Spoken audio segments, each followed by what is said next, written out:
My name is Sydney Thompson, and I would like to start with a fact that you might not know about fairy tales. In the versions that predate the Brothers Grimm, the stories didn't begin and end the way that you might remember. They didn't start with a long time ago in a land far, far away. They started with not very long from here, and not that long ago either. And they didn't end with a happily ever after, but rather a reassurance that the protagonist lives somewhere nearby and that they might be living still. Fantasy is one of the most important elements of storytelling. In fantasy, we are able to explore so much more of the human emotion and experience. And it is our oldest storytelling method. We used fantastic elements to explain natural phenomena, such as why the sky would burst into thunder and lightning, why the seasons changed. But there's also this human element to these stories, a sort of mirror that we would hold up to ourselves and see both the good and the bad that humanity has to offer looking back at us. And these stories also explored social issues, particularly in fairy tales where class issues are heavily explored through the constant marriage of peasants to kings, of the lower class ascending through marriage or might or divine intervention into positions of power, ushering in a new tomorrow. These were stories of hope, first and foremost. My generation doesn't have much hope left. We're not ones to believe in fairy tales. Nihilism and depression and hopelessness are all attitudes I have seen all too well in people my age. And with the events that we've witnessed, I can't say I blame them. We've seen 9/11, the Great Recession, the rise of fascism, nationalism, global warming, the COVID-19 pandemic, and so much more.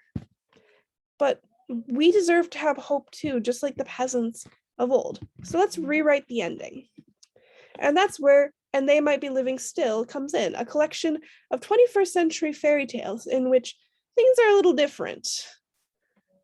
For instance, there are witches on the edge of campus, perhaps, and they'll give you what you need, but not always what you wanted. A girl may have seen a fiery bird outside her window.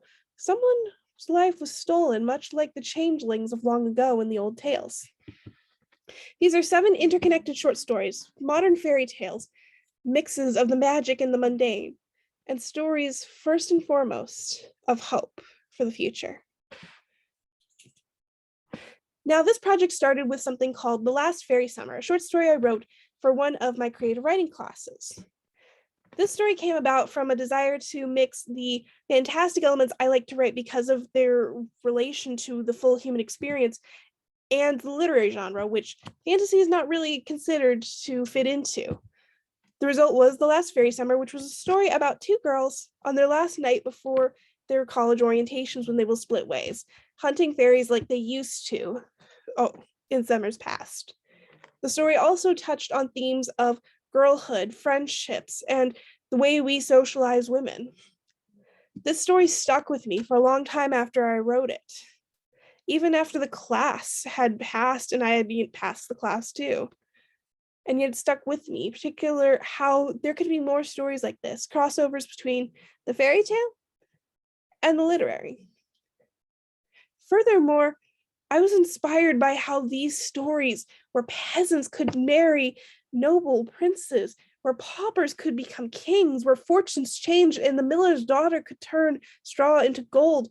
There's hope that didn't exist in people my age. And these ideas inspired these stories, including characters such as Marie of the Vampire. Marie was inspired directly by people I knew. Well, I say directly, not so much, but rather the attitudes that I had seen, especially towards what does it mean to pursue college when you don't believe in the future.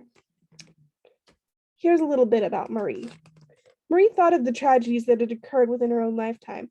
The planet's decline turned to plummet, 9/11, the Great Recession, and the rise of fascism were all recent memories.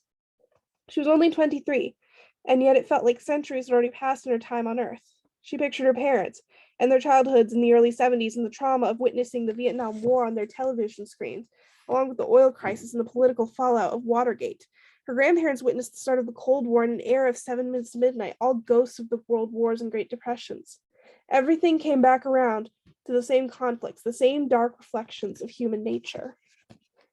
And yet there was a character, Thomas, a vampire, who insisted on seeing the good in things. And he, like so many others, was my counter thesis that the world is beautiful, that there are things worth hoping for and living for. And this was where writing these stories come in. I worked with Dr. Jesse Van Reenen, who graciously agreed to be my mentor, to conceptualize these 7 fairy tales and write them. We worked on editing them throughout the year and created a physical copy of the book, which I designed myself, from interior to the photography to everything about it. The photographs were taken on campus to emphasize the themes of the magical and the mundane. And we worked with UNCG's print shop to make sure that we had awesome copies that reflected our campus. Thank you so much for listening. I hope that you'll enjoy these fairy tales, and I hope that you'll enjoy in particular my reading of The Spirit of the Mountain. Thank you.